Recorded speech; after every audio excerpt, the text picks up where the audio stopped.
It's Sunday, July 20th, 2014, and the reporters are ready to roll. First up, the whistleblower, NPR's Madeleine Baran on the Archdiocese sex scandal and the insider who laid out all the secrets. You have this culture of secrecy and a culture that really protects its own. Big leagues. Minneapolis gets its star turn with the All-Star game. How'd we do? You're great. No one knows it. We ask the mayor and we run the numbers. Meet the new boss. We go one-on-one with the Star Tribune's new local owner, Glen Taylor. Sounds like you're excited about making endorsements. Well, Ventura versus the widow. Rob Olson on the former governor's high-stakes libel trial. Does he lose by winning? The damage may be already done, and he may have done it to himself. All that plus the Breakfast Club with Nelson, Degree, Janicek. It's time for the reporters.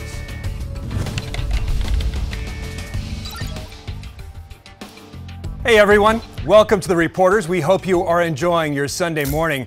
Coming up in a few minutes, a candid interview with the new owner of the Star Tribune. Billionaire Glen Taylor talks conflict of interest, buyouts, and bias. But first, she is the whistleblower who's become a nightmare for the Minneapolis-St. Paul Archdiocese. Jennifer Hasselberger is the church canon lawyer who resigned last year over the Archdiocese handling of sex abuse cases. This week, she laid everything out in a 107-page deposition. The sex, the secrets, the cover-up. But much of it was old news, quite frankly, to listeners of Minnesota Public Radio. Because for the last year, Hasselberger has been telling her story to NPR's Madeleine Baran, who's owned this story like no one else in the market. You have this culture of secrecy and a culture that really protects its own. NPR's Madeleine Baran has broken through that culture, and it all began a year ago with a call from Jennifer Hasselberger, an expert on church law who resigned from the Archdiocese. Would any of this have come out? She was a really key source for us because what she did and what was so unprecedented is that she brought this insider knowledge. This is not a normal thing for someone in the Catholic hierarchy to do. She became Baran's guide in uncovering thousands of pages of smoking gun documents, leading to more victims and more offending priests. All of it culminating this week in an hour-long documentary, Betrayed by Silence. And he whispered in my ear, "God wants you to do this for me." And that kind of froze me. And the next thing I knew, my pants were off and he was raping me. Baran traces a cover-up that spans decades across 3 archbishops. Flynn is fascinating in this because he was at ground zero of the clergy abuse scandal. Archbishop Harry Flynn had a reputation as a reformer, but Baran exposes that as a myth. The father of several victims, 3 of his sons had been abused by a priest, said, "Flynn told me that he was there to protect the church." Then there's former Vicar General Kevin McDonough, who kept moving pedophile priests to different parishes, like a shell game. In one of the documents, one of the most striking documents, he says, "Look, I never really understood how to follow this." And the reason that he gave is because he missed the national training because of a snowstorm. And yet he's the point person in the Archdiocese for this. Yes. The Archdiocese responds to Baran's reporting these days only in press releases, always implying it's old news. They've been saying that for 30 years. What we found in our reporting is that you see these cycles where you have a crisis, promises then of new policies, pledges to do better in the future, and then you just find another crisis. Many people are wondering how long Archbishop Nienstedt can hold on. We've certainly seen in the last 2 or 3 weeks in particular, big donors coming forward saying that Nienstedt should resign in a way that hasn't happened before. So there's definitely more pressure on him now than there has been, I think, at any point in the past year to step aside. Ultimately, though, that is the decision of Pope Francis. It's a decision made at the very top. Baran was part of a team putting those stories together. Our congratulations to her and everyone else at NPR for their coverage. There was a lot at stake this week in Minnesota with baseball's All-Star game, but it wasn't the game itself. In some ways, that was really the sideshow. This was about Minneapolis making its star turn. The pictures of a new stadium under gorgeous puffy clouds and jet fighters in the air. A sparkling city on the prairie. These are the kinds of images broadcast to a national television audience that, hey folks, money simply can't buy. And in many ways, a nice dress rehearsal for the 2018 Super Bowl. So let's run the numbers, which we like to do here occasionally. Nationally, 11.3 million people watched the All-Star game. That's great when you consider it's up slightly from a year ago when the game was held in New York City. $75 million. Meet Minneapolis, the convention center. The convention arm predicts that's the boost from 160,000 visitors. Most of them, quite frankly, local. There's no breakdown for this number, whether it's gross or net. It's really a guesstimate, really, and it doesn't count for hotel rooms that would have been booked anyway. But for giggles, just let's compare it to the 1992 Super Bowl in Minneapolis, an event bringing in nearly $79 million at the time, which would be about $133 million today, adjusted for inflation. And then, of course, there is the 2018 Super Bowl in Minneapolis, which some say could bring in $350 million. Again, a very generous guesstimate. But getting real here just for a moment, the real value is PR and what it can mean in attracting convention business. Minneapolis Mayor Betsy Hodges gets this. So she started Brag Week, hashtag Brag Minneapolis. We asked her about the benefits of having a bigger civic ego. The thing that holds us back is our militant modesty. So hence Brag MPLS, hashtag Brag MPLS, Bragging Week, spending a week giving people an opportunity, tips and advice on how to brag so we can do it year round. I love the militant modesty. That's a great expression. It seems to me, though, Minneapolis really is in a competition between the Denvers, the Seattles, the Portlands, some of those cities growing faster than Minneapolis. Do you see it the same way? Is there a real competition there? You know, some places might be growing faster, although we're growing at a clip. No one's growing better. I do love that militant modesty. Someone else who has a reputation for modesty, billionaire Glen Taylor, who overnight with the purchase of the Star Tribune became the most powerful man in Twin Cities media, period. He says he bought the paper half with his heart, half with his head. But make no mistake, Taylor always means business. The trappings of Taylor Corp in North Mankato are decidedly humble.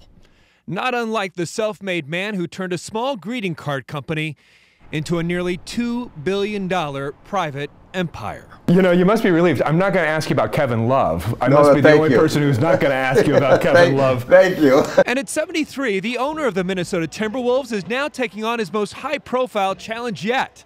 The question is how often he'll be getting off the bench at the Star Tribune. How much of a hand do you think you will have in the editorial process, whether it's on the opinion page or whether it's on the newspaper coverage and the news side? Of course, they asked that question too, Tom, and it's just, you know, as they should and stuff like that. And I said, you know, let me just talk in general what I would like the paper to be.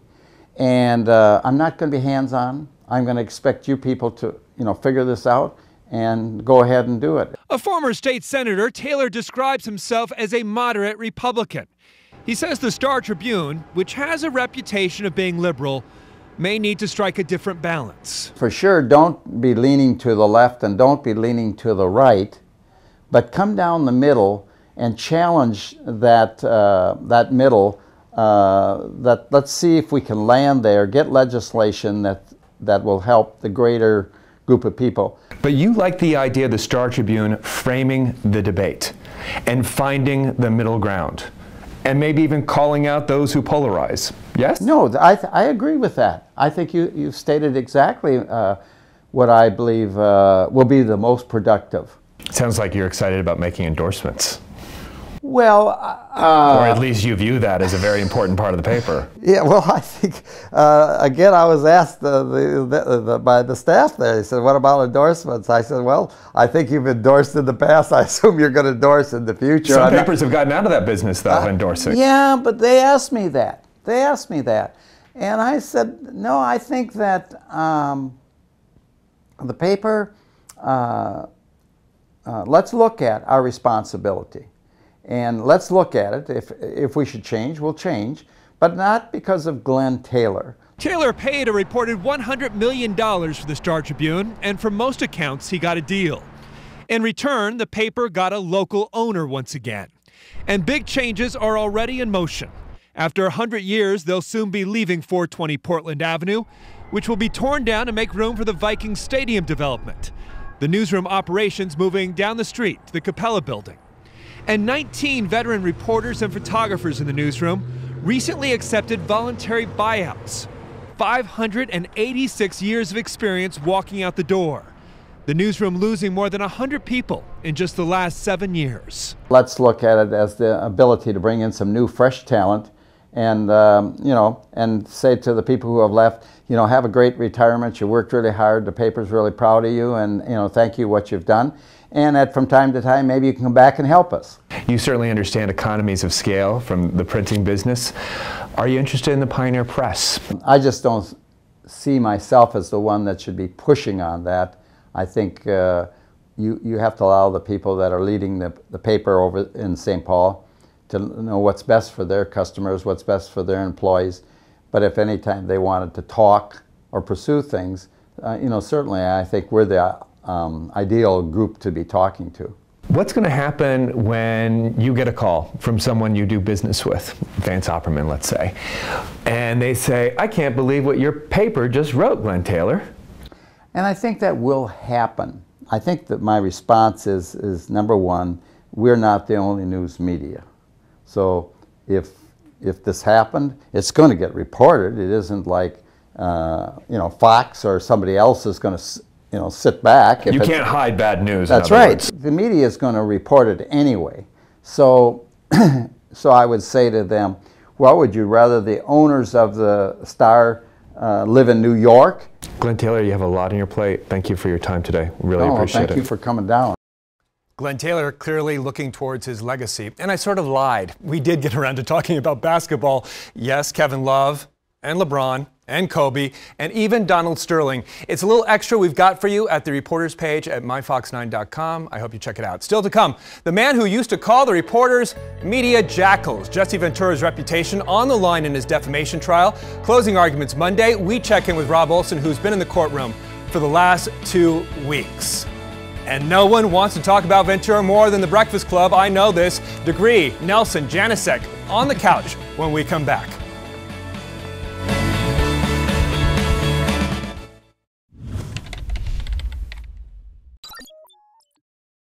I stand by every word in that every one of those 110,000 or so words in that book, absolutely. That is the co-author of American Sniper, defending the book, and the late Chris Kyle. Former Governor Jesse Ventura suing Kyle's estate, saying he lied about punching Ventura out in a San Diego bar 8 years ago, after Ventura allegedly said that Navy SEALs, quote, deserve to lose a few. Closing arguments are on Tuesday. I said Monday earlier, but they are Tuesday. As a public figure, Ventura needs to prove malice and a reckless disregard for the truth, a very high bar. But what's really the end game here? We asked Fox 9's Rob Olson. One Navy SEAL yesterday said that his opinion of Jesse Ventura has really dropped because of the lawsuit, not because of what happened. So he could really lose by winning. Yeah, there's a petition out there to have him removed from the SEAL Association, and it specifically says because he's pursuing this lawsuit. And there's a long list of Navy SEAL names on it, including people who Jesse Ventura considered friends. And that's all because of perception that he's really suing a widow and her 2 kids. I think even if they retract this, the damage may be already done, and he may have done it to himself. Seems like every witness has some kind of other agenda. It's he said, they said, and there are people in that courtroom lying. You got to figure out who's lying. People are circling the wagons around both sides to protect their friends. So that makes it hard to tell.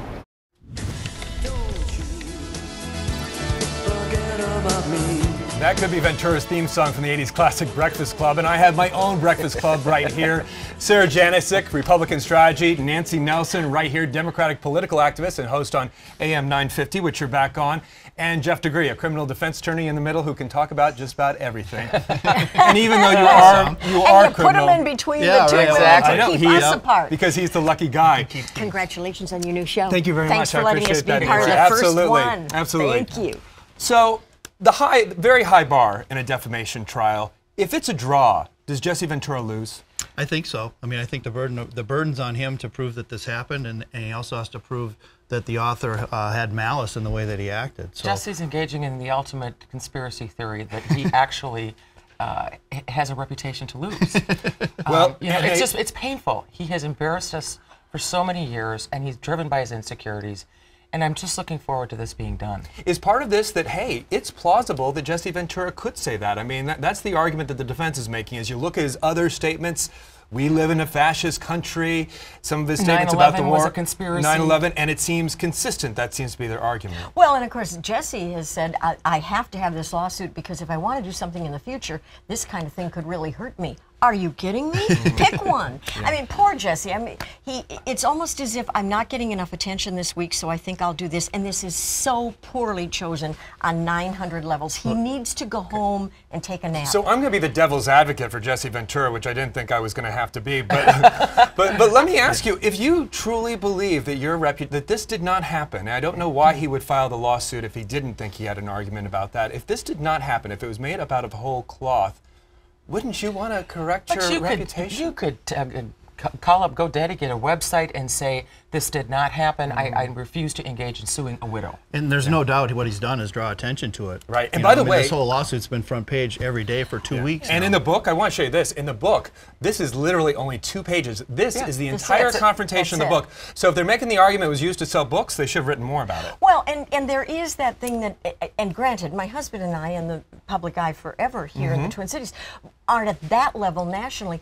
But if we got excited every time something was said about us or our marriage or our relationship that wasn't true, Jesse, stop it. Yeah. It's Especially just late at badly night done. in a drunken bar fight, too. I Well, mean, there's a lot of testosterone going on here, and not a much lot of alcohol. stuff between the ears and brain. And maybe that's why no one can remember anything. Let's talk about the trajectory of another story, the Archdiocese scandal.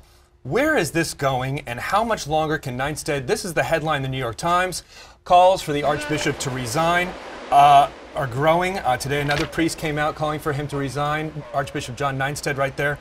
How much longer can he last? It's impossible for me not to look at it from the political point of view, having been at the Capitol for over 20 years.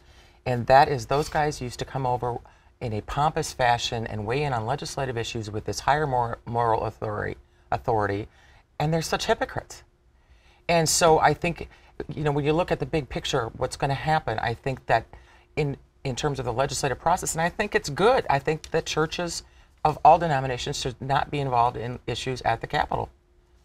Yeah, you have to wonder about them pouring, or Neinstead in particular, pouring all the money into the fight the gay marriage amendment as well. I mean, I don't think he made.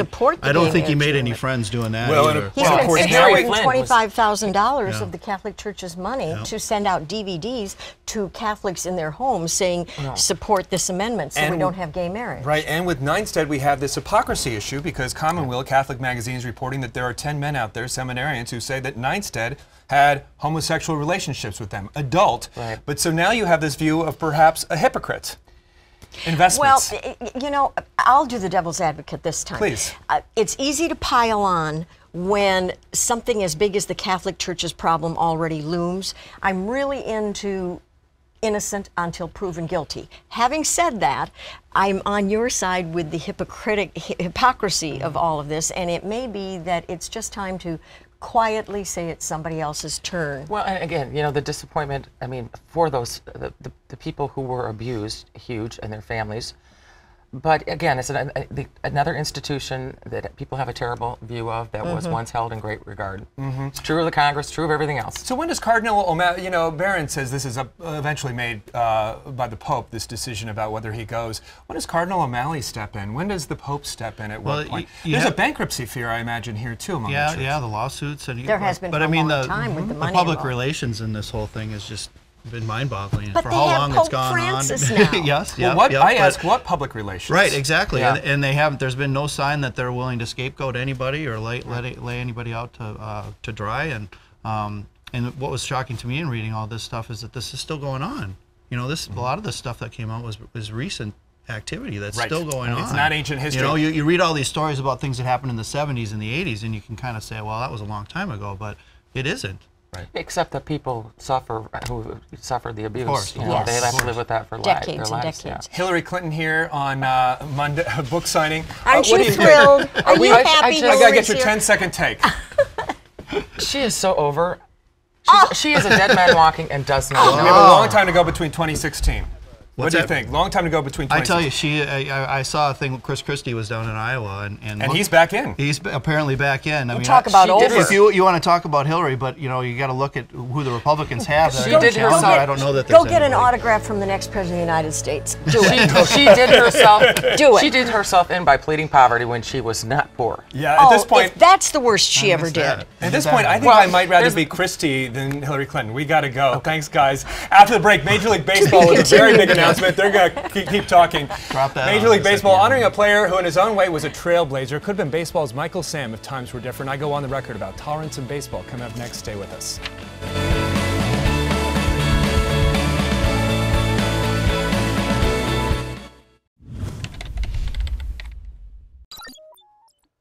Finally, this morning, it's time to go on the record about getting ahead of the curve.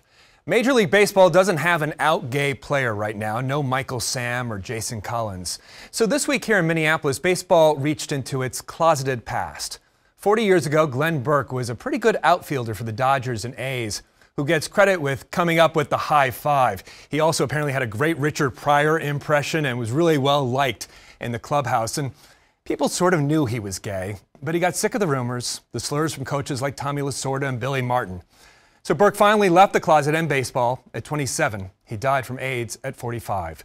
This week, baseball invited his family to the All-Star game, an appropriate way and way overdue gesture. Commish Bud Selig says he wants baseball to be more tolerant. Maybe start by not using the word tolerance, a word that suggests having to hold your nose and just get through it. Lots of reasons we have to tolerate our fellow humans. Being gay shouldn't be one of them. Diversity, acceptance, equality, those are much better. But give baseball credit and give Glenn Burke and his family a high five. They certainly deserve it. That is The Reporters. I'm Tom Lyden. Check us out next Sunday.